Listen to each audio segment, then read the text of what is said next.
O governo Lula tá afundando, todos pulam da caravela, mas uma pessoa continua a bordo, a menina Daniela. Lula tá fraco nas ruas, na internet e na favela, e agora até nas pesquisas, para desespero da Daniela. Subiu o preço da carne, do ovo, café e berinjela, e a picanha só no sonho da jornalista Daniela. Estamos nos últimos capítulos dessa horrível novela e o governo morre no final, agarrado a Daniela.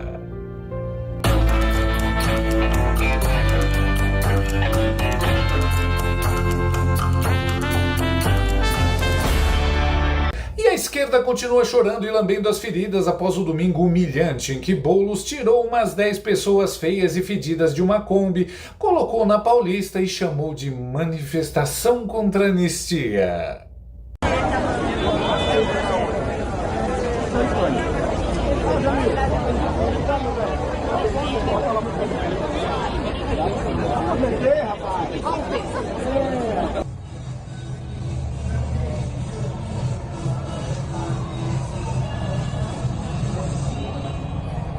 O evento flopado virou meme nas redes, mas também expôs algumas coisas muito sérias.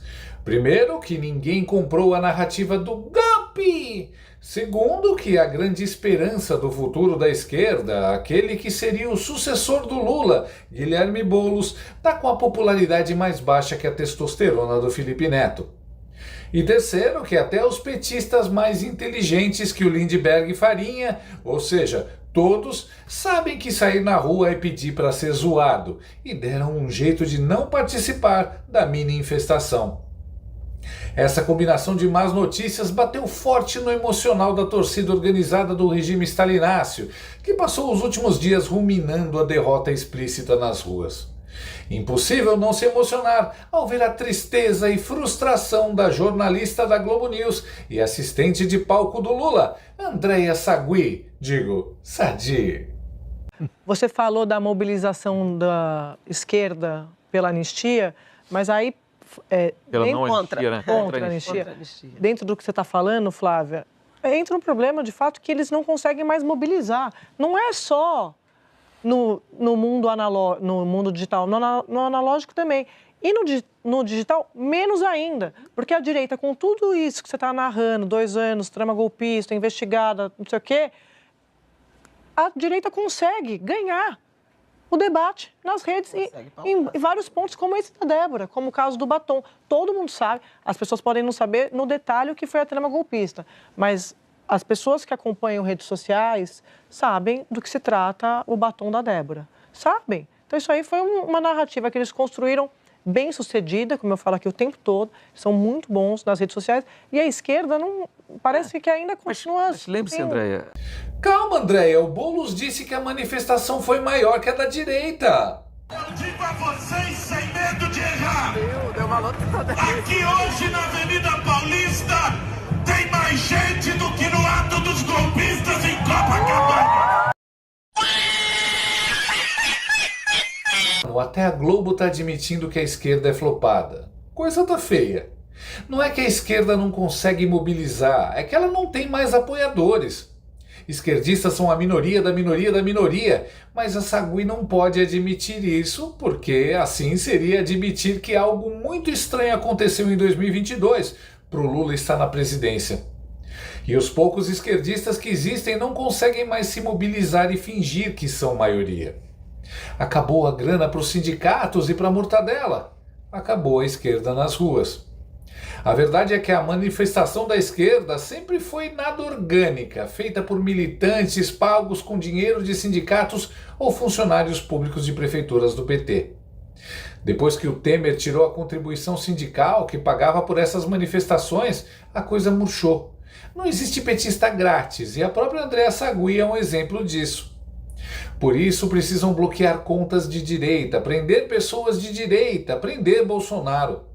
Aliás, isso acontece não só no Brasil. A estratégia da esquerda impopular para sobreviver agora é perseguir judicialmente os candidatos de direita pelo mundo. Bolsonaro no Brasil, Marine Le Pen na França, Kalin Georgescu na Romênia, tentaram até com o Trump, mas falharam.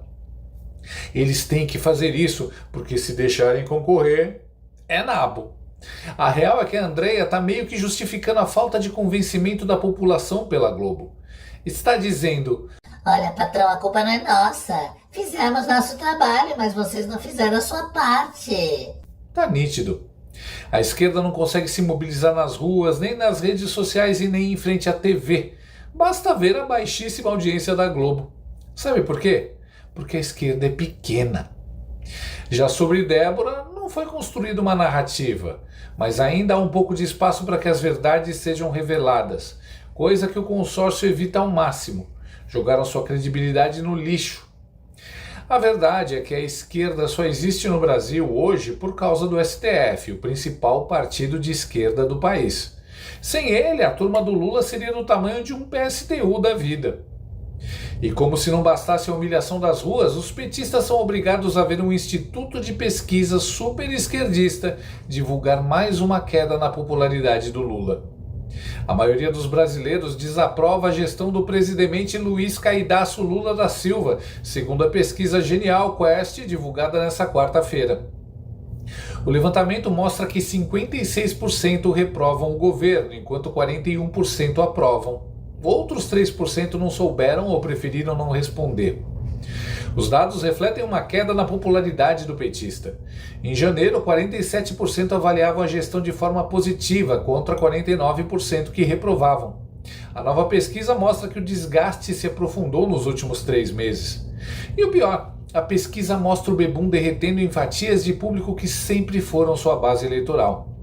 A desaprovação do trabalho feito pelo governo Lula na região Nordeste subiu 9 pontos percentuais, segundo a pesquisa. Além disso, mais da metade das mulheres e dos jovens desaprovam o trabalho do 9 Dedos. A reprovação entre o eleitorado feminino é de 53%, enquanto a reprovação daqueles com idades entre 16 e 34 anos atinge 64%. Proibiu os celulares nas escolas e taxou a Shopee, deu nisso. Bota a Janja para falar com jovens, vai dar certo. Quer dizer então que a compra de votos do pé de meia não funcionou muito, né, painho? Vai lançar o que agora? O jeito é prender Bolsonaro. Aliás, segundo a pesquisa, a maioria dos brasileiros considera o governo Lula pior que o de Bolsonaro. O estudo aponta que 43% dos entrevistados avaliam a gestão petista como inferior à do ex-presidente, enquanto 39% consideram melhor. Eu achei que a pandemia tinha sido a pior crise do Brasil, mas o PT é muito competitivo. Antes mesmo do governo Lula começar, já era ruim. Esse povo demorou mais de 2 anos para ter essa percepção. Quando um presidente que não foi eleito pelo povo assume a presidência, é isso que acontece. O mesmo aconteceu com Dilma quando ela supostamente venceu Aécio. A realidade se impõe. Quem está chorando desde manhã por causa disso é ela, a comentarista da Globo News e manicure dos 9 dedos do Lula, Mortadela Lima. O líder dentro do PT, eu não estou tratando o líder pelo cargo, mas é uma liderança importante dentro do partido e é uma liderança que é ouvida, inclusive, pelo presidente Lula, tá? Ele me disse o seguinte: o que há é um erro no diagnóstico. E quando você vai ao médico e erra o diagnóstico, você pode fazer o melhor tratamento do mundo, que você não vai conseguir solucionar o problema. Ele diz que o presidente Luiz Inácio Lula da Silva jogou um foco exacerbado sobre a comunicação, como se o problema do governo fosse a comunicação. Para esse analista, de novo, um parlamentar que tem liderança dentro do Partido dos Trabalhadores e que é ouvido no Palácio do Planalto, isso foi uma espécie de presente para todo o time de ministros que precisa entregar e não está entregando. Ele disse ainda, olha só, ao lançar o foco na comunicação, o presidente acabou protegendo a todos os ministros, deixou uma situação fácil e cômoda. Há ainda uma tentativa do governo de alavancar a sua popularidade brigando nas redes sociais, onde ele simplesmente não tem controle de entrega desse conteúdo. Os algoritmos das redes sociais, gente, podem impulsionar ou dar um downgrade nos conteúdos.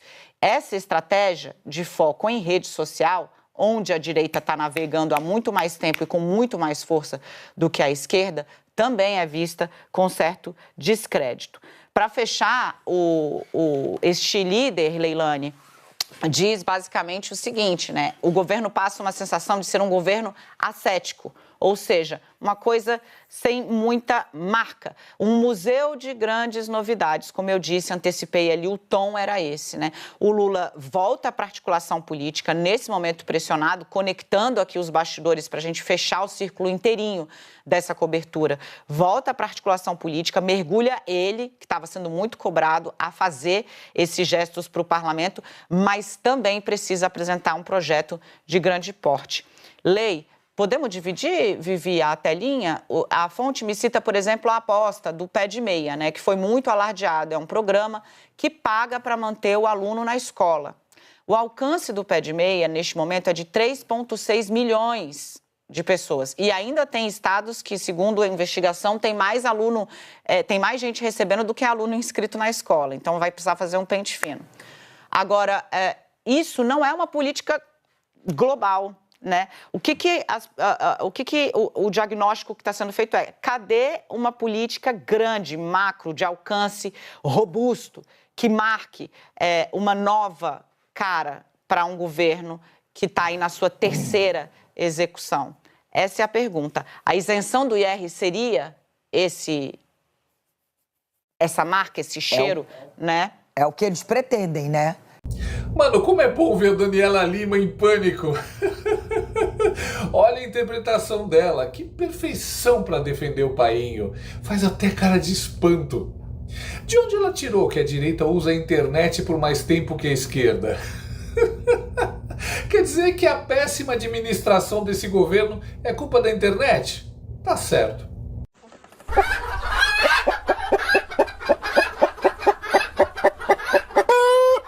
É que para criar conteúdo relevante na internet é preciso 3 coisas: autenticidade, inteligência e senso de humor. A esquerda não tem nenhuma dessas qualidades. Aí ela manda que a internet é onde simplesmente eles não têm controle. É por isso que eles querem regular a internet. Enquanto isso não acontece, ela segue mandando seus recados. Se o painho não resolver isso, vamos ter que recorrer a outras medidas excepcionais para salvar a democracia. Essa senhora está indo para o 3º ano só falando em erro do governo. Desde que chegou na Globo, o único verbo que ela consegue conjugar é o verbo errar. Constrangedor. Errando o diagnóstico? Sim, com certeza o governo está errando o diagnóstico, mas não sem reação. O governo está promovendo gastança de dinheiro público, tornando ao ciclo do fracasso de 1 a 2, apostando em crédito e consumo. Reação não falta, o que falta é competência. Por que será que a popularidade do ladrão caiu? Pobre gosta de comer bem, pobre gosta de se vestir bem. Você verá aeroportos lotados como rodoviária. Nada disso se concretizou. As coisas pioraram mais ainda. O PT é o erro que o pobre não pode esquecer. Não dá, Mortadela, não dá para esconder o empobrecimento programado que o PT impôs à classe média. Esse é um projeto fundamental da esquerda globalista, principalmente na América Latina. Empobrecimento programado, controle absoluto sobre o cidadão comum e manutenção do poder. Lula apanha nas ruas, apanha na internet e agora apanha também onde nunca apanhou, nos institutos de pesquisa. O único lugar onde Lula ainda ganha cafuné é na Globo News, de gente como a Mortadela Lima. Ótimo, assim caem todos juntos. Veja como isso é bom. Você vai voltar a comer picanha, você vai voltar a comer picanha. O brasileiro gosta de vestir bem, Sim. O brasileiro gosta de coisa boa, pobre gosta de coisa boa. E você vai voltar a ver aeroporto lotado como se fosse rodoviária. Gostou desse vídeo? Então inscreva-se no canal, comente, curta e compartilhe com seus amigos. Não gostou? Compartilhe com seus inimigos. Até o próximo vídeo, se o mundo não acabar antes. Por hoje é só.